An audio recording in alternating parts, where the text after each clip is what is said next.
क्योंकि भगवान किसी को सहज भले के रूप में, सहज भले के स्वरूप में, सहज भले के आरूप में, प्रारूप में, सम्यक रूप में, इतने जल्दी भगवान किसी को अपनाते नहीं हैं। और ध्यान रखना, जिसकी उंगली को पकड़ लेते हैं तो उसकी जय जयकार कर देते हैं। यह मूर्ति विराजमान है खाटू श्याम जी की। इसकी आपको परिभाषा पता है? ये बर्बरीक थे, ये सबसे बड़े योद्धा हुआ करते थे। इनकी मां को इनने वचन दिया था, जौन से पक्ष में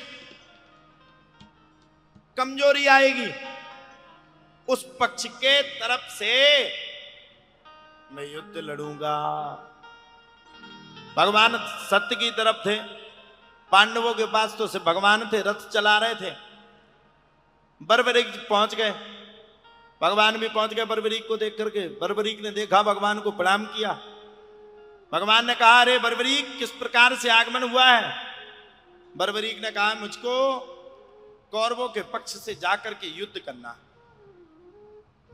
भगवान ने देखा कौरवों के पक्ष से, बर्बरीक तुम युद्ध करोगे, कैसे करोगे?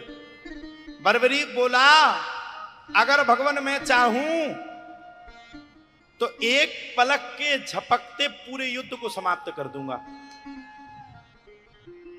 ये जो खाटू श्याम जी की मूर्ति है, इसकी बात कर रहा हूं मैं। भगवान ने विचार किया,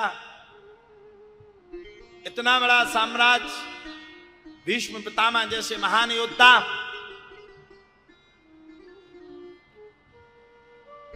जो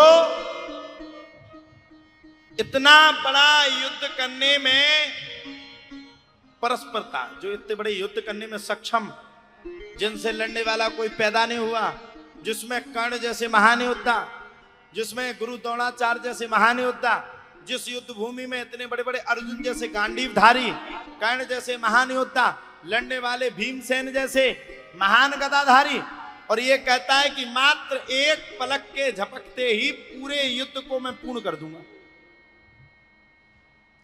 आहा, सबका दिमाग खराब हो गया। एक पलक के झपकते ही पूरा युद्ध पूर्ण हो जाएगा। भगवान ने कहा, अच्छा करके बताओ। सामने एक वृक्ष था। बर्बरीक बोला, मैं मात्र एक बाण के चलाते हुए इस वृक्ष की एक एक पत्ते में छेद करने के सामर्थ्य रखता हूं। एक एक मात्र बाण में, एक तीर छोड़ने में। भगवान ने एक नीचे दबा लिया, एक पत्ते को हाथ में दबा लिया। बर्बरीक ने प्रहार किया। भगवान ने मन में विचार किया, होगा क्या? चला दिया अपना बाण। जैसे ही चलाया, 1 मिनट में पूरे में छेद पड़ गए।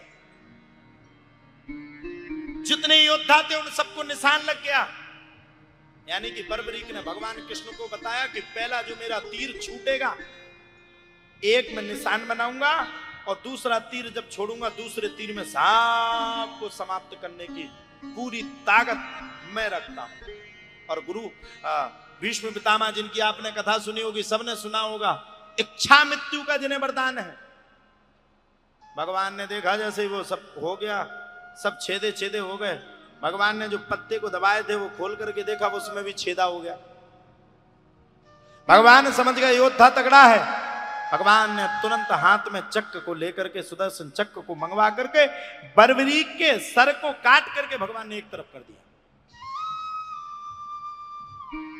और भगवान ने बर्बरीक को वरदान दिया कि कलकाल में आने वाले युग में तुम्हें मेरे नाम से जाना जाएगा। और वही बर्बरीक को हम और आप सभी खाटू श्याम जी के नाम से जानते हैं। ये हमारा सुंदर स्वरूप है।